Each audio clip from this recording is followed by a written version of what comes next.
Okay. So you're from Miss Babs, Yes. but you're also a maker. Where did your maker journey start? Oh gosh. I learned to knit when I was probably 5 Okay. from my mom. So my mom's mom owned a yarn store. And so I'm third generation yarn wrangler at this point, is what I like to tell people. And I was one of those little kids who, I couldn't leave her alone. So it's like, well, okay, fine. I'm going to teach you. I'm going to teach you to do this too. So, yeah, I've been knitting irregularly as a kid. And then after college, then I started working on and off in the yarn industry. So yeah. I love it. Tell me how you found your way to Miss Babs. Okay. So let's see, bring us back about 15 years. And I was working in a yarn shop in Alexandria, Virginia called Fiber Space, which is still up and running. Yeah. Great yarn shop. And Miss Babs was one of the first hand dyers we had in the shop. And I helped her out at Maryland Sheep and Wool. And I said, oh, I got to move to California. I don't know what I'm going to do. And she goes, oh, well, you can work for me at Stitches West. And that was right around the corner in Santa Clara, about 15 minutes from my house there in California. And over the years, my role has grown and grown until now I'm basically full-time with Miss Babs. And yeah. What do you do there? So I help do our website and our marketing. And I do shows, so I get to travel a bit. And I also do a little bit of designing and also a little bit of bookkeeping. So I do just about anything that I can do remotely. Yeah. And I make samples. So cool. Yeah. How big is the team?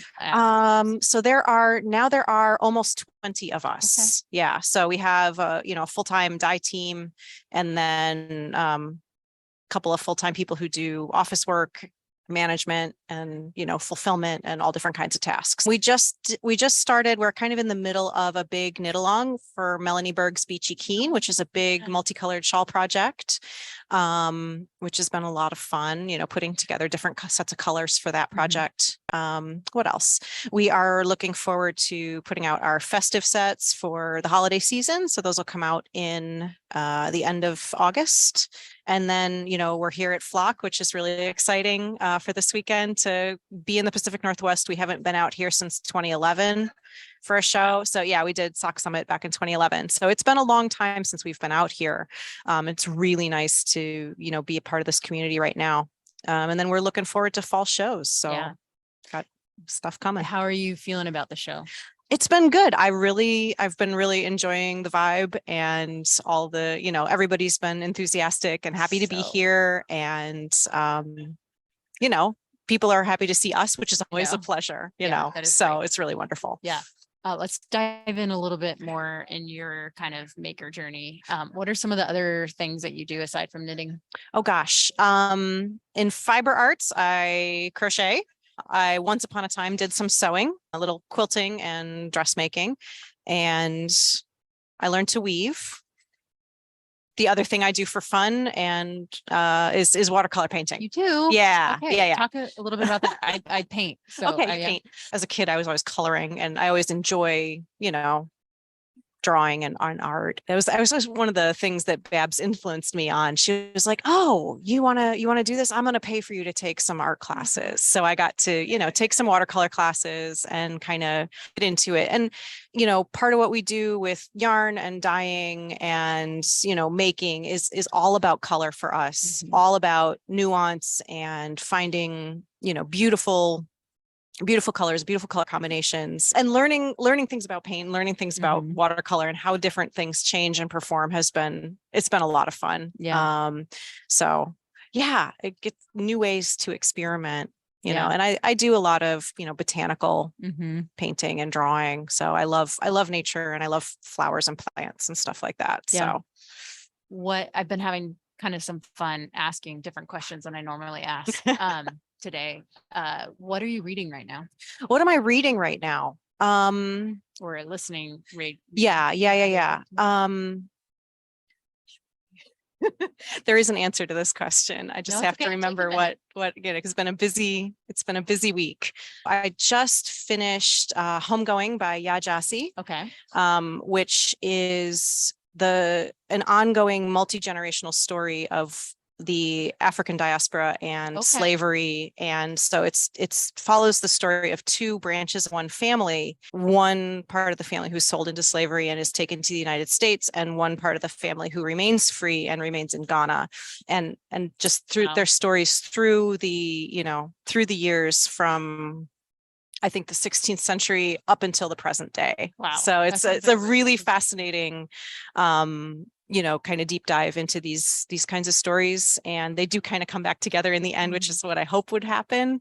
Not obviously not the happiest of stories, but very interesting. So I went to school as a historian. So Okay. these kinds of stories are always really interesting Yeah. to get into. Yeah.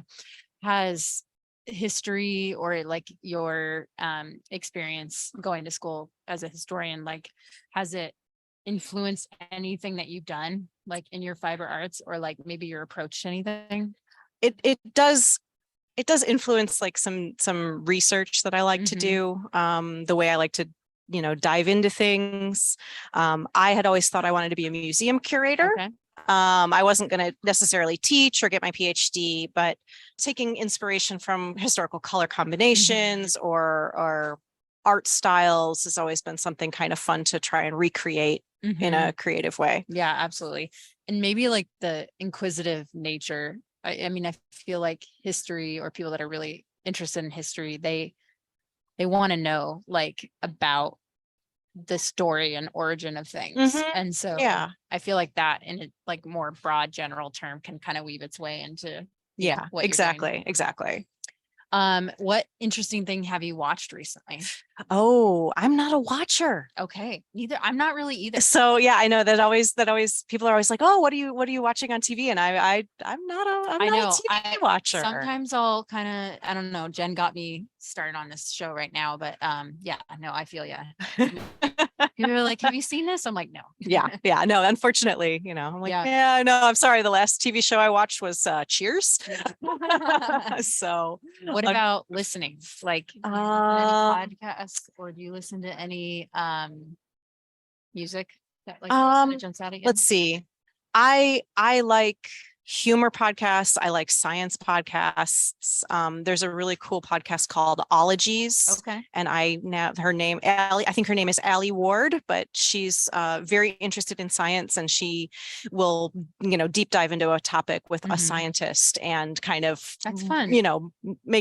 Make it comprehensible to the average person. Yeah. And that's, that's really fun. What is your most favorite place you've traveled to and why? Ooh, that's a good one. I have two favorites and they're very different. Okay. So I love Amsterdam. Okay.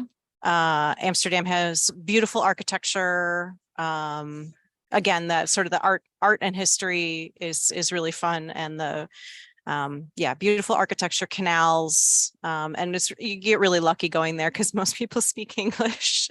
So it's a very easy tourist experience. We went this summer and got to visit the Rijksmuseum and see a lot of cool stuff. And then my other favorite is probably Santa Fe, New Mexico. I love Santa Fe. Yeah. Again, very beautiful, but totally different, high desert. And again, lots of beautiful art and yeah, it's great. And good food. Yeah, and good textiles too. Yes. There's a lot of great textiles. I know. I wish I had the funds to actually get a real Navajo rug. Beautiful weaving. Yeah. I do have to collect a little jewelry when I'm when I'm not there. So another question about Miss Babs. So you've been there for 10 years. What is one of your, or maybe one or two fondest memories in your whole journey of being there? Oh gosh.